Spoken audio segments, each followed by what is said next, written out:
에스라서 6장 1절에서 15절까지 저하고 한 절씩 교독하겠습니다.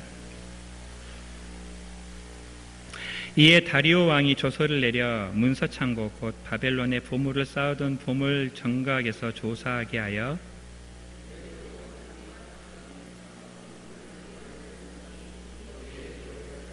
고레스 왕 원년에 조서를 내려 이르기를 예루살렘에 있는 하나님의 성전에 대하여 이르노니 이 성전 곧 제사 드리는 초소를 건축하되 지대를 견고히 쌓고 그 성전의 높이는 69뷴수로 너비도 69뷴수로 하고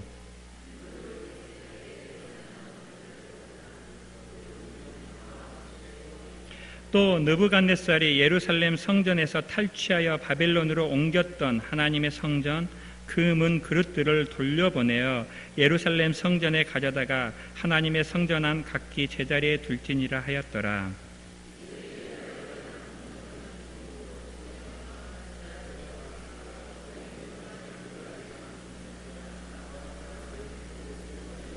하나님의 성전 공사를 막지 말고 유다 총독과 장로들이 하나님의 이 성전을 제자리에 건축하게 하라.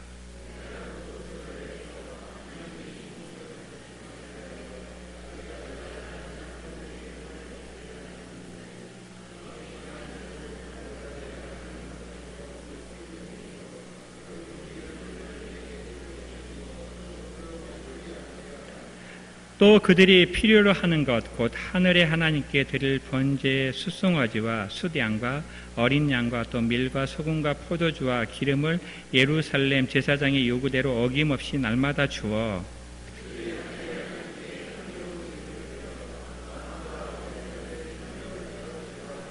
내가 또 명령을 내리노니 누구를 막론하고 이 명령을 변조하면 그의 집에서 들불을 빼내어 그를 그 위에 메어 달게 하고 그의 집은 이로 말미암아 거름덩이가 되게 하라.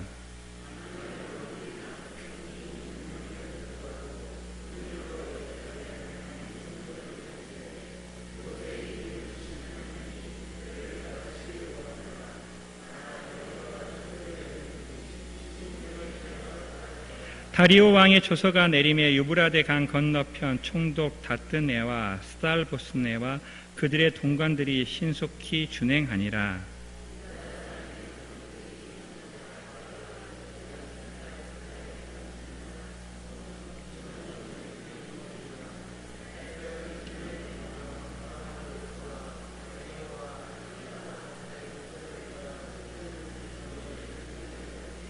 같이 읽겠습니다. 다리오 왕 제6년 아달월 3일에 성전 일을 끝내니라. 자, 앞뒤적으로 인사하겠습니다. 오셨으니 잘 오셨습니다.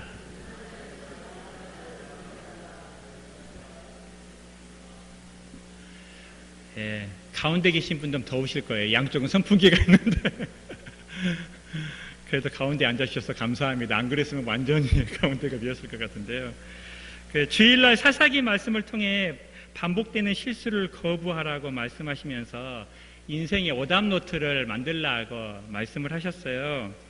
혹시 여러분 오답노트 만들어 보신 적 있으세요? 저는 만들어 본 적이 있어요. 제가 고등학교 다닐 때 오답노트를 만들었거든요.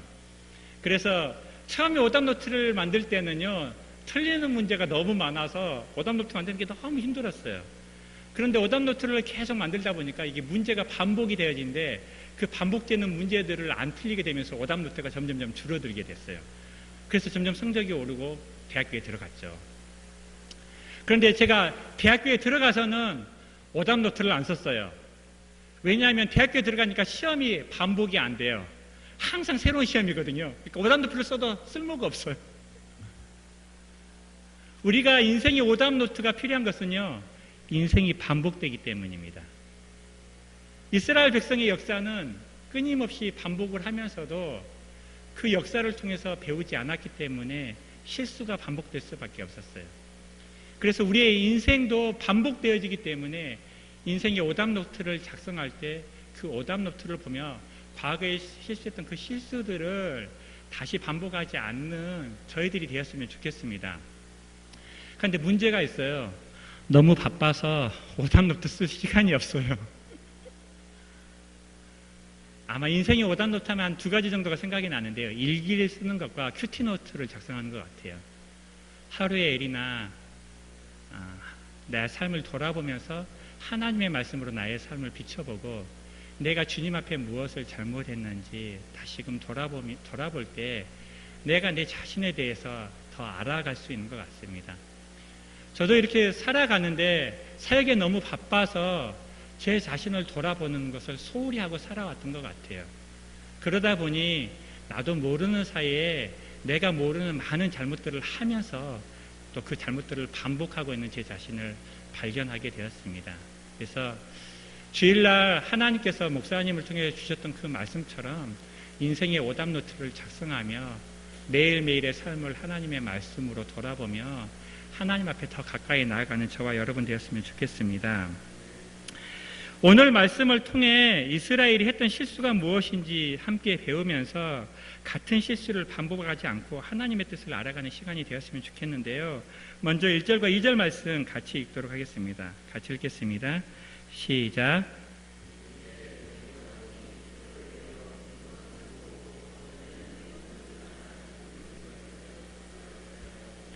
메대도 앙메다 공성에서 한 두루마리를 찾았으니 거기에 기록하였으되. 자, 이스라엘 백성의 성전 건축을 다시 시작하자 그 총독이 무슨 일이 일어나고 있는지 조사하러 왔고 그 조사 결과를 페르시아 제국의 다리오 왕에게 이제 보고서를 올렸죠. 그리고 나서 이제 오늘 말씀은 그 보고서를 받은 후에 어떤 일이 일어났는지를 지금 얘기하고 있는데요. 보고서를 받은 다리오 왕이 보고서의 내용이 사실인지 정말로 고레스 왕이 이스라엘의 성전 건축을 허락했는지 문서를 찾으라고 명령을 해요. 그런데 문제가 있었어요. 이 당시 페르시아 왕은요, 그 궁궐이 한 곳에 있지 않고 세 곳에 나눠져 있었어요.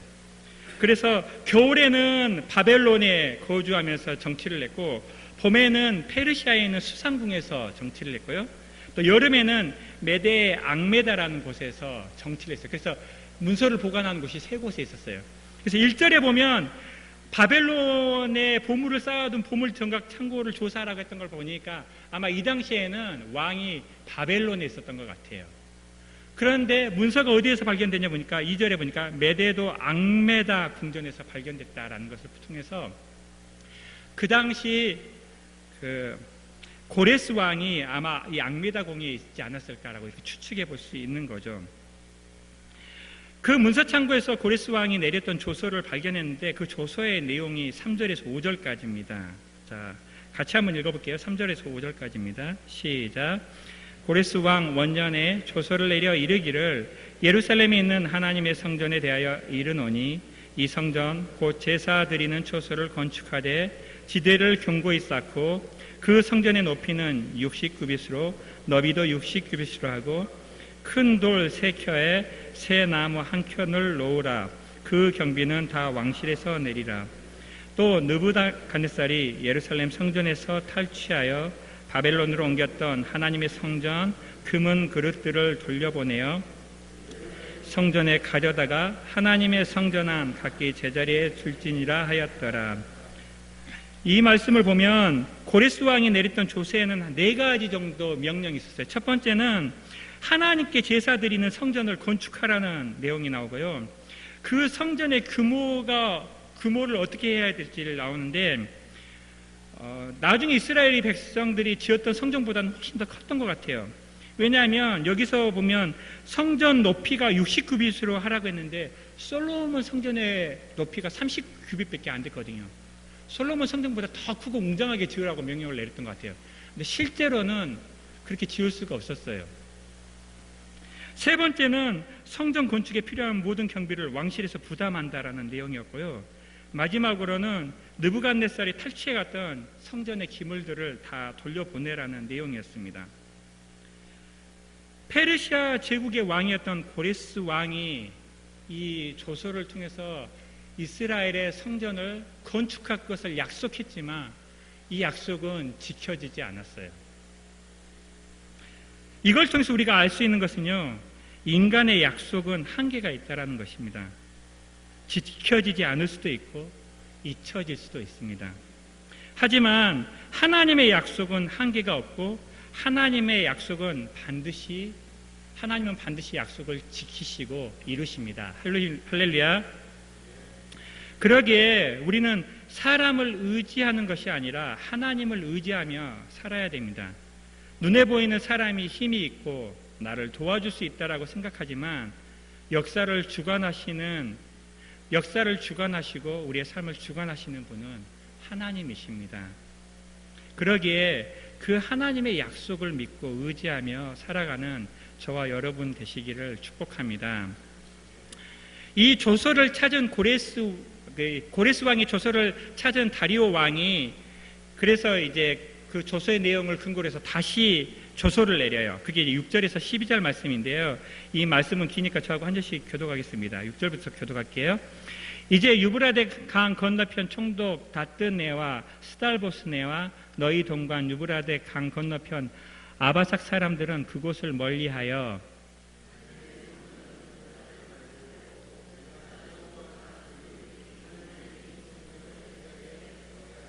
내가 또 조서를 내려서 하나님의 이 성전을 건축함에 대하여 너희가 유다 사람의 장로들에게 행할 것을 알리노니 왕의 재산 곧 유브라데 강 건너편에서 거둔 세금 중에서 그 경비를 이 사람들에게 끊임없이 주어 그들로 멈추지 않게 하라.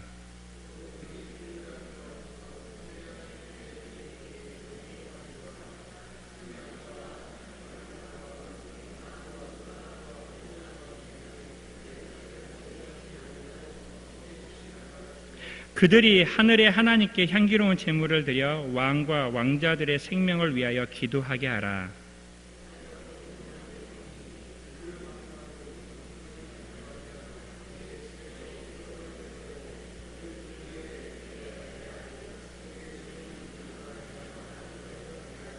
만일 왕들이나 백성이 이 명령을 변조하고 손을 들어 예루살렘 하나님의 성전을 헐진대 그곳에 이름을 두신 하나님이 그들을 멸하시기를 원하노라. 나 다리오가 조서를 내렸노니 신속히 행할지어다 하였더라. 방금 읽은 다리오 왕의 조서의 내용은 크게 네 가지가 나오는데 첫 번째는 성전 건축을 방해하지 말라라는 거예요. 아마 사마리아인들의 방해에 의해서 성전 건축이 중단되었다는 것도 함께 보고를 받은 것 같아요. 우리가 앞에서 조서의 내용을 읽었지만 실은 조서의 내용을 긴 내용을 다 기록할 수 없기 때문에 아마 중요한 부분만 기록을 했던 것 같아요. 두 번째는 왕의 재산인 세금으로 성전 건축의 경비를 충당하라. 그리고 세 번째는 하나님께 드리는 제사에 필요한 모든 필요들을 제공하라라고 얘기하고 있어요. 그리고 마지막으로 이 명령을 어기는 자는 반드시 멸하라고 경고를 하고 있습니다. 이스라엘 백성이 믿음으로 성전 건축을 시작했지만 사마리아인의 방해 때문에 16년 동안 성전 건축은 중단되고 말았습니다. 성전 건축이 그만큼 힘들었다는 것을 우리가 알 수가 있는데요. 소수에 헌신된 사람들이 감당하기에는 너무나 큰 일이었기 때문입니다. 그래서 사마리아인들의 방해가 일어나자 건축이 중단될 수밖에 없었던 것입니다. 사람은 자기의 뜻을 포기할 수 있지만 하나님은 하나님의 뜻을 반드시 이루십니다. 할렐루야. 16년 동안 중지된 성전 건축을 다시 시작하신 분은 하나님이셨습니다. 학개와 스가랴 선지자를 통해 이스라엘 백성을 책망하시고 다시 성전 건축을 시작할 수 있도록 격려하셨습니다. 그리고 하나님의 때에 그 모든 필요를 다 채워주셨습니다. 사실 하나님은요, 성전을 건축할 때 중간에 아무런 방해 없이 성전을 지을 수 있었어요. 이스라엘 백성을 그렇게 인도하실 수도 있었어요. 그리고 이스라엘 백성이 지을 때 지금 내렸던 그 조서대로 모든 필요가 다 채워져서 성전 건축이 형통하게 될 수 있도록 하실 수도 있었어요. 그런데 하나님은 그렇게 하지 않으셨어요. 하나님은 사마리아인의 방해가 있도록 허용하셨고, 그리고 이스라엘 백성이 16년 동안 성전 건축을 중단하는 것을 허용하셨고, 그리고 다시금 시작하는 것을 허용하였습니다. 하나님은 우리의 어려움을 아시면서도 그것을 허용하실 때가 있습니다. 하나님이 우리의 어려움을 모르기 때문도 아니고 해결할 수 없어서도 아닙니다. 하나님을 위해 자신의 소중한 것을 희생할 수 있는 믿음이 우리에게 필요하기 때문에 하나님께서 때로는 우리에게 어려움을 허락하십니다. 그래서 하나님은 아브라함에게 자신의 하나밖에 없는 아들을 제물로 바치게 함으로 아브라함의 믿음을 표현하게 하셨습니다. 여러분은 하나님을 사랑하십니까? 여러분 하나님을 신뢰하십니까? 그렇다면 하나님께 여러분의 인생을 거십시오. 하나님께서 여러분의 인생을 책임져 주실 것입니다. 여러분의 믿음과 여러분의 사랑은 여러분이 힘들 때 드러나게 되어 있습니다. 그 사람의 신앙은 좋을 때는 안 드러나요. 좋을 때는 그 사람의 신앙이 좋은지 알 수가 없습니다. 그러나 어려운 일을 당할 때 그 사람이 진짜 의지하고 있는 게 무엇인지, 누구인지 우리는 알 수 있습니다. 하나님께서 우리의 모든 필요를 채워주실 것입니다. 그러기에 그 하나님을 믿음으로 그 하나님께 우리의 인생을 투자했으면 좋겠습니다. 인생을 위한 최고의 투자처 하나님이신 것 같아요. 어떤 사람은 주식에도 투자하고 부동산에도 투자하는데 주식도 변하고 부동산도 변하잖아요. 그런데 하나님은 영원하십니다. 할렐루야. 그 영원한 하나님께 우리의 시간과 물질을 사용하기를 주님의 이름으로 축복합니다. 13절에서 15절 말씀인데요. 이거 저하고 같이 교독하겠습니다. 다리오 왕의 조서가 내림에 유브라덴 강 건너편 총독 다뜻네와 스달보스네와 그들의 동관들이 신속히 준행하니라.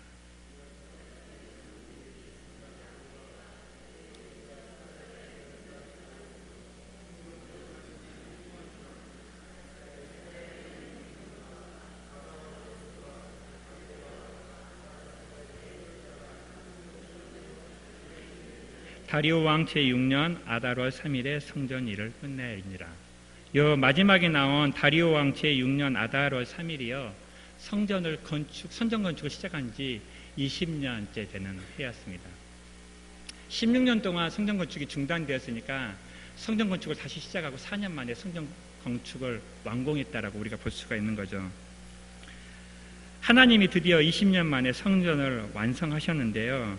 그런데 이 성전도 결국은 다시 무너집니다. 나중에 헤롯이 성전이 지었는데 그 성전도 다시 무너지죠. 만약에 성전이 그렇게 중요했다면 하나님이 지금도 그 성전을 유지하셨을 것 같아요. 그런데 하나님께서 그 성전을 하신 것은 그 성전보다 더 중요한 것이 있기 때문이었습니다. 예수님이 오시고 새로운 성전을 주셨는데 그것이 믿는 자의 몸, 하나님이 믿는 자의 몸에 거하신다고 약속하여 주셨습니다. 하나님이 우리를 선택하셔서 하나님의 백성으로 삼아주시고 하나님의 거룩한 성전으로 우리 몸을 사용하고 계십니다. 할렐루야. 이스라엘이 성전을 건축하는 것이 시간이 많이 걸리고 힘이 들었던 것처럼 우리의 몸을 성전으로 건축하는 것도 쉬운 일은 아닌 것 같습니다. 시간이 많이 걸리고 많은 헌신이 요구됩니다. 하지만 시작하신 이가 하나님이시기에 하나님께서 이루실 줄을 믿습니다. 여러분은 여러분의 몸이 하나님의 성전인 것을 믿으십니까? 어느 정도 완공되셨습니까? 기초는 놓으셨습니까? 기둥은 세우셨습니까? 지붕은 올리셨습니까? 하나님의 백성에게 요구되는 것, 말씀의 기초, 말씀을 통해서 꾸준히 하나님을 알아가고 기도를 통해서 하나님과 꾸준히 교제하고 전도와 교제를 통해서 하나님의 복음을 전하고 그리고 하나님의 말씀에 순종하는 삶으로 우리의 삶을 끊임없이 하나님이 기뻐하시는 거룩한 예배당, 거룩한 성전으로 함께 만들어가고 지어져가는 저와 여러분 되시기를 주님의 이름으로 축복합니다. 말씀을 정리하겠습니다. 페르시아 제국의 고리스 왕의 약속도 지켜지지 않을 수 있습니다. 인간을 신뢰하거나 의지하는 것은 어리석은 일입니다. 인간은 신뢰의 대상이 아니라 사랑의 대상입니다. 오직 전능하신 하나님만이 신뢰의 대상입니다. 하나님을 의지하는 자는 수치를 당하지 않습니다. 하나님은 반드시 약속을 지키시고 이루십니다. 하나님은 나를 통해 하나님의 뜻을 이루시겠다고 약속하여 주셨습니다. 나를 찾고 찾으면 나를 만날 것이라고 약속해 주셨습니다. 예수님을 따라하면, 예수님을 따라 살면 사람 낚는 어부가 되게 하겠다고 약속해 주셨습니다. 주 예수를 믿으면 너와 내 가정을 구원하여 주시겠다고 약속하여 주셨습니다. 하나님이 노아를 통해 세상을 구원하였던 것처럼 이 썩어져가고 악해져가고 타락한 세상 가운데 잃어버린 영혼을 구원하기 위해 우리를 구원의 통로로 삼아 주셨습니다. 그러기에 어렵고 힘들더라도 하나님의 약속을 붙들고 믿음으로 승리하는 이 한 주간 되시기를 주님의 이름으로 축복합니다.